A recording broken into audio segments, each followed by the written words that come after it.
Why, hello there. This is the Professor D&D here to share with you a one-shot that makes running combat much, much easier.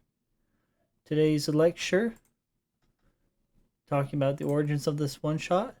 I was out chatting with a friend who recently expressed an interest in learning to DM or GM for a campaign.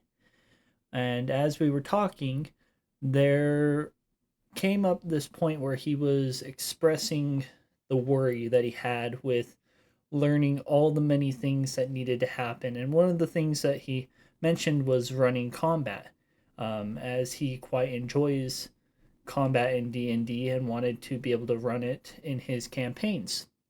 So I mentioned to him this one shot, which happens to be one of the first ones I've ever run and the most frequent one that I run for any sort of one shot. So, what is this one shot?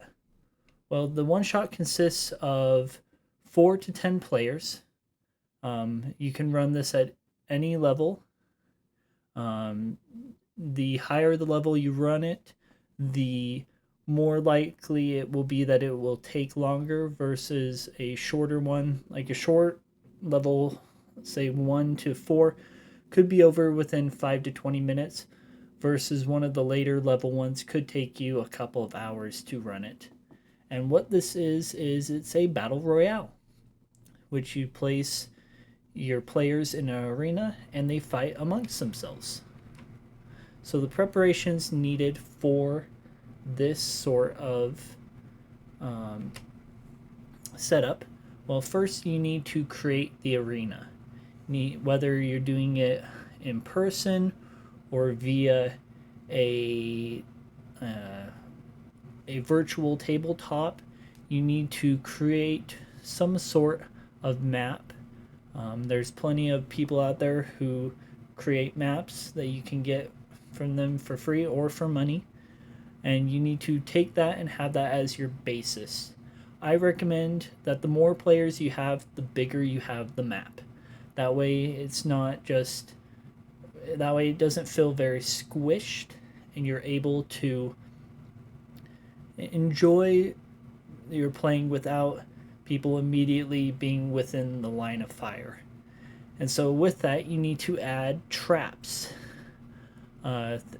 little things to it that are going to spice it up. I recommend things like lava, maybe acid or water, teleporters, any sort of trap that when a player steps into it, they take damage or they need to make a constitution save or be poisoned or anything of that sort, because it adds a bit of a deadliness to said arena. It makes the players feel like they have to think through their movements, because there are other things that will force them to move around or take damage. Another great way of adding this immersiveness to it is through lair actions or arena turns. I usually recommend doing it on turn count 20 if you're doing an initiative system, or you can always do it at like the top or end of a turn order, whatever is easiest for you.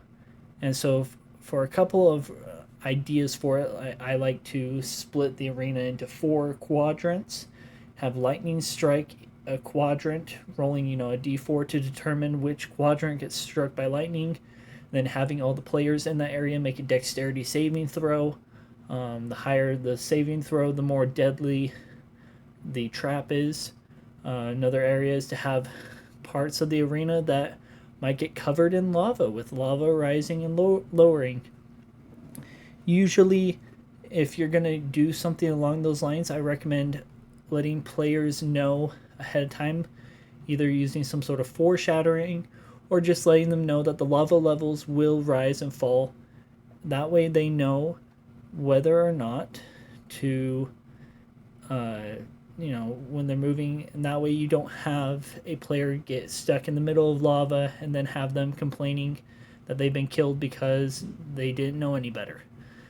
Another example is to have pillars that can emit an energy blast, or vents all over that could exhume toxic fumes. So these are just a couple of different ideas. These kind of walk you through, but anything you can do to kind of add a little bit of a pizzazz or a flair to the arena is really good, really helpful, and it makes it a lot of fun. So with running this one shot, there is one fatal flaw that it has, and that can be what happens if your players decide they do not want to fight. Usually, when I run a battle royale and I run it by my players, they've all been very open about enjoying the opportunity to try out new builds and whatnot. But occasionally, you do hit the point where sometimes they don't want to fight amongst themselves. Maybe they'd rather, team up, or they're not feeling like going for each other. And so in that case, I recommend preparing monsters to fight using, some sort of challenge rating system to try to create a series of fights, usually starting out with easier monsters and then doing just ramping it up from there. It could be things like starting them out with a handful of goblins, then from there moving to some orc war party, and then maybe throwing a beholder, and then maybe a dragon. Not all at once, but one after another as your players kind of defeat it and run it that sort of style. The main goal for D&D is to create a story, and so let your players tell that story.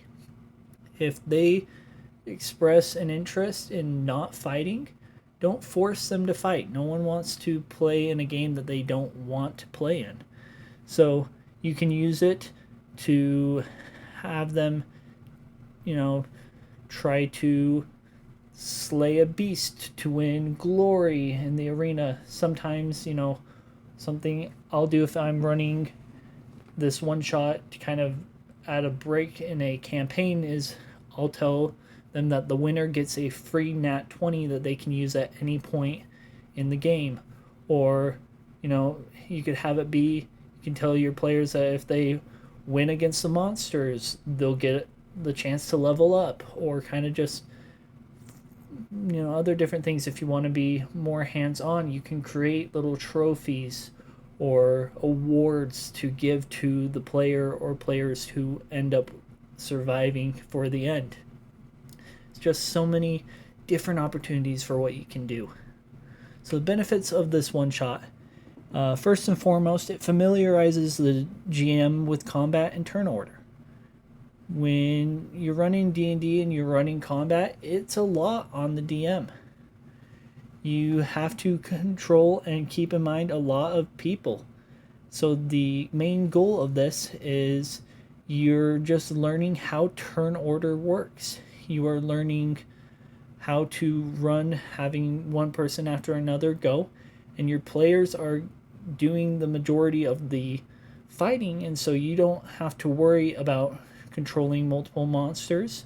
Now, that being said, if your players don't want to fight, then you may have to control more monsters, but overall it is a very good opportunity to learn how combat goes, especially if you're a player and you're wanting to get better at combat, or you have questions about it. It's a really good one shot that introduces it, because that is literally all it is combat. And another benefit that it provides for, this is mainly for DMs or GMs, is you can run new monsters or try out homebrew monsters or homebrew mechanics without the risk of actually TPKing your party.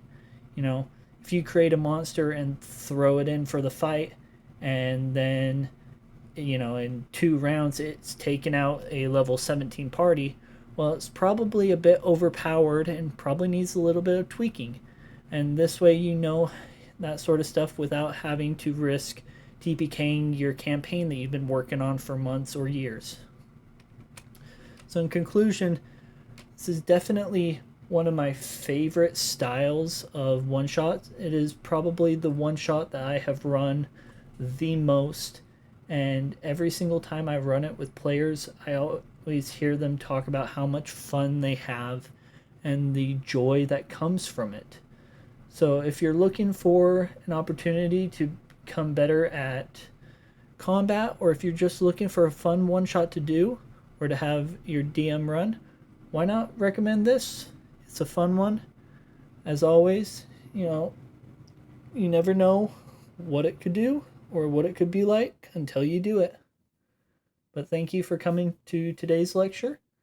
Much appreciate you taking the time to listen and to take a part of your day out for my sake. If you enjoy the content, I would greatly appreciate it if you could like and subscribe. We're trying to build this channel up so that we can do more and more of this. But as always, thank you, and have a wonderful day.